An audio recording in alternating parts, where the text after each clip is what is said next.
तो deputy mayor के लिए वोटिंग खत्म हो चुकी है। दिल्ली में आप से आले मोहम्मद इकबाल हैं उम्मीदवार, मठिया महल से पार्षद हैं आले मोहम्मद इकबाल और बीजेपी के कमल बागड़ी हैं डिप्टी मेयर के प्रत्याशी।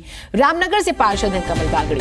यानी कि मेयर तो दिल्ली को मिल गया है, डिप्टी मेयर की तस्वीर भी साफ हो जाएगी यहां पर अब से थोड़ी ही देर में, क्योंकि वोटिंग जारी है। दिल्ली का डिप्टी मेयर कौन होगा, आले मोहम्मद इकबाल या फिर बागड़ी, जिनका हम जिक्र कर रहे हैं कमल बागड़ी, बीजेपी के जो प्रत्याशी हैं।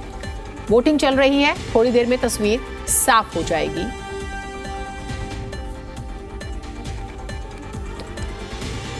तो आज दिल्ली को उसका मेयर मिल गया, डिप्टी मेयर भी मिल जाएगा अब से थोड़ी देर बाद। अमूमन अगर वोटिंग की प्रक्रिया को देखें तो अब 1.5 से 2 घंटे का समय लगता है, और इस सूरत में क्योंकि मेयर जो है तकरीबन दिल्ली वालों को 2 बजे के बाद मिल चुका था, 5 से 10 के बीच में, और इस सूरत में और 4:02 हो चुके हैं। तो अब डिप्टी मेयर की तस्वीर भी साफ हो जाएगी कि मठिया महल से पार्षद आले मोहम्मद इकबाल डिप्टी मेयर बन रहे हैं या फिर कमल बागड़ी रामनगर से जो पार्षद हैं वो डिप्टी मेयर बन रहे हैं।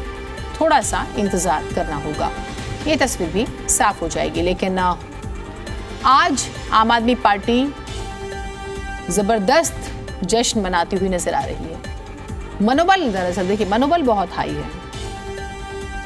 नतीजों के बाद से जिस तरह का इंतजार हुआ है, उसके बाद जो जश्न की तस्वीरें आ रही हैं वो स्वाभाविक है किसी भी दल में, अगर आप माने तो।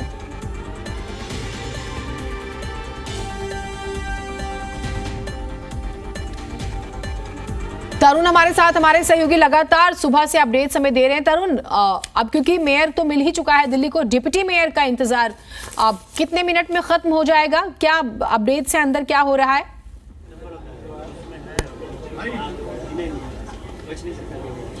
देखिए, डिप्टी मेयर की वोटिंग खत्म हो चुकी है और मेयर और डिप्टी मेयर दोनों इलेक्शंस के अंदर जो 14 विधायक हैं और 10 सांसद हैं वो वोट डालने का अधिकार रखते हैं।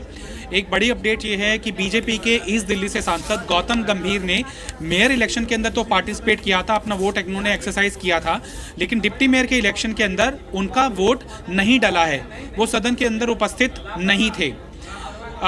बीजेपी के तरफ से ये मेयर से मांग की गई कि गौतम गंभीर आ सकते हैं तो आप थोड़ा वक्त दे दीजिए, लेकिन मेयर ने कहा कि पहले से ही बहुत वक्त दिया जा चुका है, लिहाजा जो आग्रह किया गया था वो मेयर ने ठुकरा दी। और अब ऐसा हुआ है कि गौतम गंभीर के वोट दिए बिना ही वोटों की गिनती का काम शुरू हो चुका है। और इस समय मैं सदन की सीधी तस्वीरें दिखाना चाहूँगा। यहाँ पर दोनों ही पार्टियों के डिप्टी मेयर पद के जो प्रत्याशी हैं, आले मोहम्मद खान आम आदमी पार्टी के डिप्टी मेयर के प्रत्याशी और कमल बागड़ी बीजेपी के डिप्टी मेयर पद के प्रत्याशी, साथ ही साथ +1 वो किसी एक अपने वरिष्ठ नेता को साथ में रख सकते हैं ताकि वो मॉनिटर कर सकें वोटों की गिनती। पर्चियां चूंकि गिनी जाएंगी उनके सामने गिनी जाएं, किसी तरह से कोई शक सुबह किसी को ना रहे, इसीलिए पार्शियलिटी के साथ निगम के जो कर्मचारी हैं वो एक एक करके पर्ची उठाते हैं। अगर वो कमल बागड़ी के फेवर में है तो उनकी ट्रे में उसको रख दिया जाता है, अगर वो आले मोहम्मद के फेवर में है तो उनकी ट्रे में उसको रख दिया जाता है।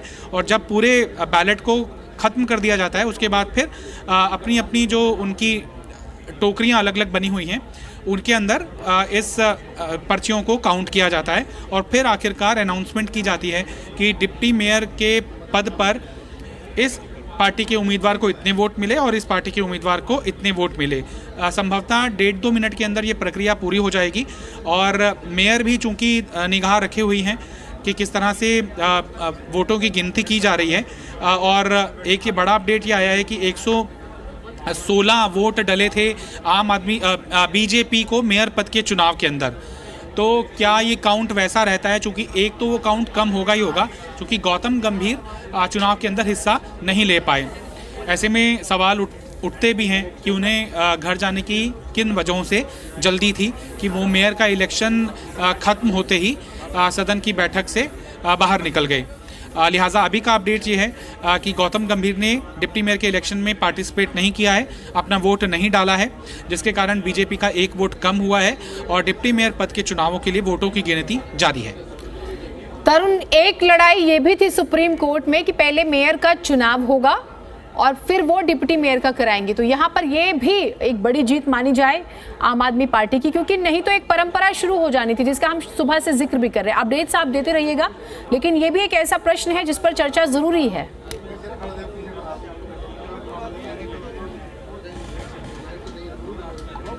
देखिए, एक सेटबैक तो लगा था साथ ये प्रोटेम मेयर जो सत्या शर्मा की तरफ से व्यवस्था दी गई थी, उनको एक बड़ा झटका लगा था, चूंकि एल्डरमैन वोट डाले ये उन्हीं की तरफ से व्यवस्था दी गई थी। साथ ही साथ तीनों चुनाव एक साथ ना हो, ये भी सुप्रीम कोर्ट ने अपने आदेश में कह दिया है। लिहाजा दो मुद्दों के ऊपर एक तरह से पीठासीन अधिकारी को सेटबैक मिला है, या फिर ये कहें कि बीजेपी की रणनीति को एक तरह से डेंट किया है सुप्रीम कोर्ट के ताज़ा आदेश ने। पहला आदेश तो लागू हो गया था मेयर चुनाव के अंदर और एल्डरमैन ने वोट नहीं किया था, और जो दूसरा भाग था आदेश का, साथ मेयर का चुनाव होगा, फिर जो नया मेयर बनेगा प्रोटेम मेयर के बाद जो एक पूर्णकालिक मेयर बनेगा वो डिप्टी मेयर का और एनसीडी की स्टैंडिंग कमेटी के 6 सदस्यों का चुनाव कराएंगी। लिहाजा अब डिप्टी मेयर का इलेक्शन खत्म हो चुका है, और जब 10 मिनट का स्थगन हुआ था मेयर पद का चुनाव जीतने के बाद, तो शैली ओबराय ने मीडिया से बातचीत करते हुए इस बात की जानकारी दी थी कि स्टैंडिंग कमेटी के 6 सदस्यों का चुनाव भी वो आज करवाएंगी। तो जिस तरह का जिस रफ्तार के साथ सदन की कार्यवाही आगे बढ़ रही है, उससे ये महसूस हो रहा है कि स्टैंडिंग कमेटी के 6 सदस्यों का चुनाव भी आज हो जाएगा। कुछ ही देर के बाद वो भी जो कार्यसूची का भाग है उसके ऊपर उसके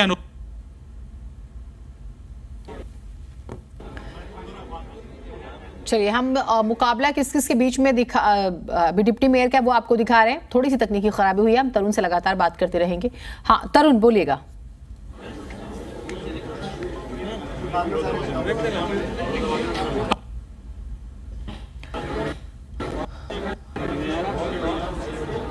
तो आले मोहम्मद इकबाल, कमल बागड़ी डिप्टी मेयर पद के उम्मीदवार, एक आम आदमी पार्टी की तरफ से, एक बीजेपी की तरफ से। अब देखिए यहां पर कैसे जीत होती है, किसकी जीत होती है।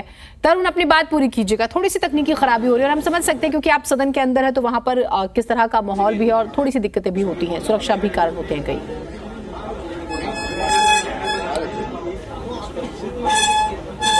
जीनत, आपको अभी मेरी आवाज आ रही है? जी तरुण बोलिए, हाँ अपनी बात पूरी कीजिएगा।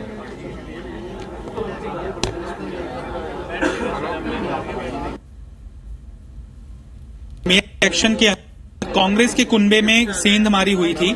उनकी एक पार्षद शीतल, जो कि छतरपुर से आयानगर वार्ड से कांग्रेस पार्टी की पार्षद हैं। देखिए, सांकेतिक तौर पर डिप्टी मेयर इलेक्शन में आम आदमी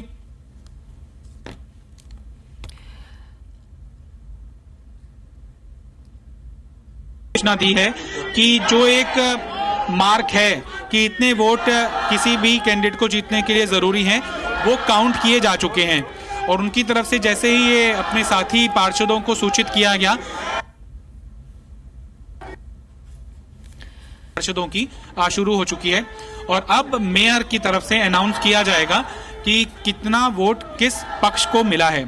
मसलन आम आदमी पार्टी को कितना वोट मिला है और बीजेपी के कैंडिडेट को कितना वोट मिला है।